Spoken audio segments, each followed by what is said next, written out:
नमस्कार दोस्तों, future IAS में आपका स्वागत है। मैं रॉकी कुमार आपके लिए future question GS paper 2 Indian constitution and polity का एक प्रश्न लेकर आया हूँ। प्रश्न है, संसदीय संप्रभुता का क्या अर्थ है? विचार करें कि क्या भारतीय संसद एक संप्रभु निकाय है। तो हमको शो कराना है कि संसदीय संप्रभुता का अर्थ बताना है और बताना है क्या भारतीय संसद भी संप्रभु निकाय है या नहीं है। तो इसका उत्तर कैसे लिखेंगे? संसदीय संप्रभुता का अर्थ है कि संसद सरकार की कार्यपालिका न्यायिक शाखाओं की तुलना में श्रेष्ठ होती है, यानी कार्यपालिका जो है न्यायपालिका से सर्वश्रेष्ठ होती है। किसमें? संसदीय संप्रभुता में। और वह किसी भी कानून को अधिनियमित या निरस्त कर सकती है। ब्रिटिश संसद संसदीय संप्रभुता के सिद्धांत पर आधारित है। इस सिद्धांत के तहत कानून बनाने, संशोधित करने और निरस्त करने की सर्वोच्च शक्ति संसद के पास होती है। इसके अधिकार क्षेत्र पर किसी भी प्रकार का कानूनी प्रतिबंध नहीं होता है। तो ये संसदीय संप्रभुता कहाँ है? इंग्लैंड में है, ब्रिटिश संसद है। ठीक है, जो सर्वोच्च शक्ति संसद के पास है, वो किसी भी कानून को बना सकती है, निरस्त कर सकती है, किसी तरह के उसके पास प्रतिबंध नहीं है। जबकि भारत में दूसरी तरफ भारत संसद को पूर्ण संप्रभु निकाय नहीं माना जा सकता है, क्योंकि इसके अधिकार क्षेत्र पर कानूनी प्रतिबंध आरोपित है। भारतीय संसद के अधिकार क्षेत्र को निम्नलिखित कारक सीमित करते हैं। तो भारत में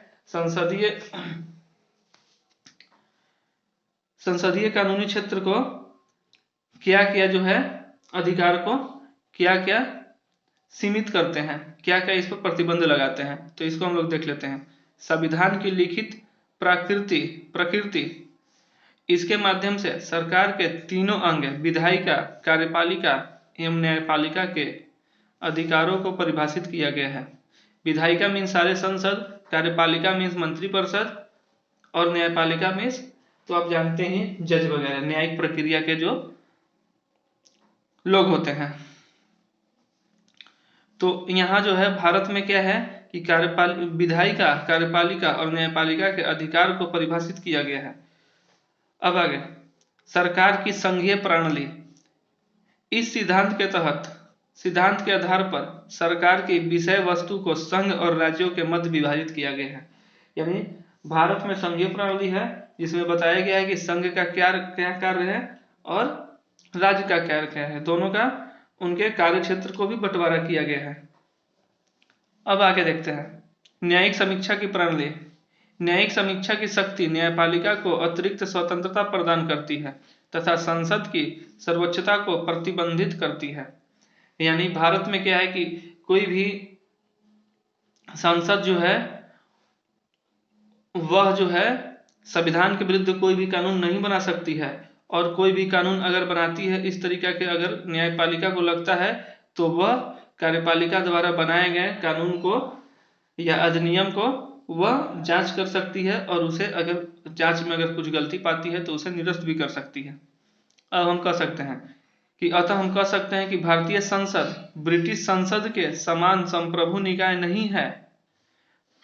भारतीय संसद के अधिकार सीमित, परिभाषित और प्रतिबंधित है। तो ये हमारा रहा क्वेश्चन और ये आंसर। आप चाहते हैं तो इसको लिख लीजिए और लिखकर इसको रिमेंबर कर सकते हैं।